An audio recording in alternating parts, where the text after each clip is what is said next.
So ayan guys, ang average natin bago natin palitan ng spark plug is 23.8 per kilometer. Medyo malakas na yan. Malakas talaga yan. Although dito lang kami sa loob ng Santolan o dito lang sa paligid ko, pero malakas pa rin yan. 23.8 kilometers per liter lumalabas yan. So tingnan natin kapag ka napalitan ng spark plug o nagamit ko na yung bagong spark plug, kung magbabago yan. So guys, dito tayo bumaksak sa Ligaya, Yamaha Ligaya. Dito na natin papalitan ng spark plug sa Maxi. So binubuksan na ni Kuya. Tatamad kasi ako magbaklas na wala akong pwesto. Balikan natin mamaya. So yun, andun yung spark plug yun. Tingnan natin kung maganda sunog, pero palagay ko lead yan.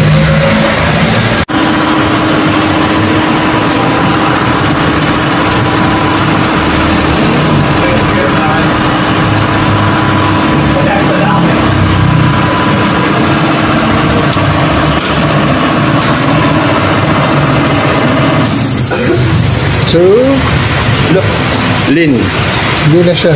Hindi, normal yan. Normal yan sa FI yan.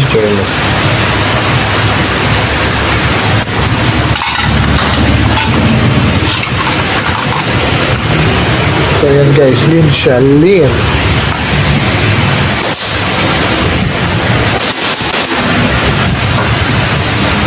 Pero normal sa FI yan. Lin. Pero goods pa rin yan. Oo.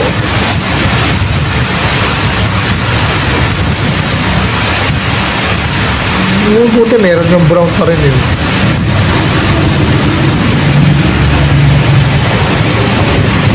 Yan ang dating ginamit ko. Breeze spark plug. Kasi nung panahon na yan, 2020, sikat na sikat to. Kahit mahal, maraming bumibili. Alam mo na, nagtumatanda na tayo, kaya doon na tayo sa mura lang. Yun gumagamit si Kuya ng torque wrench 14mm 13 Newton meter standard.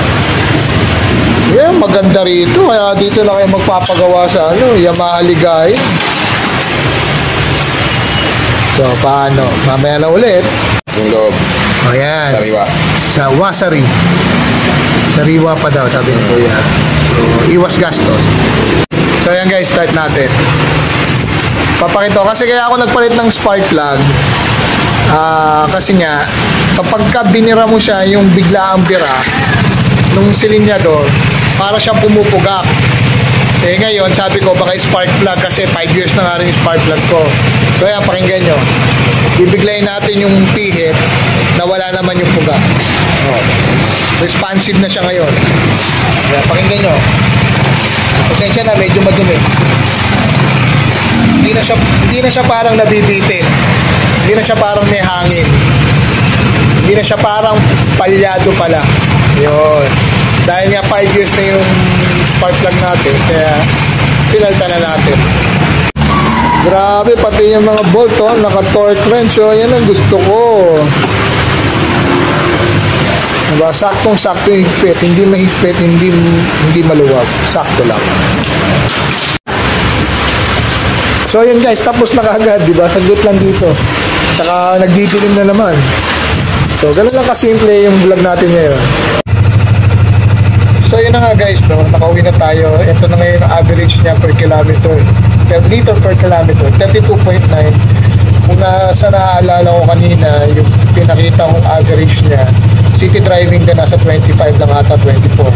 Pero ito, yung napalitan natin siya ng spark plug, naging 32.9 na, di ba? Mas matipid na siya ngayon kumpara dun sa hindi ko pa napapalitan na medyo malakas na sa gas.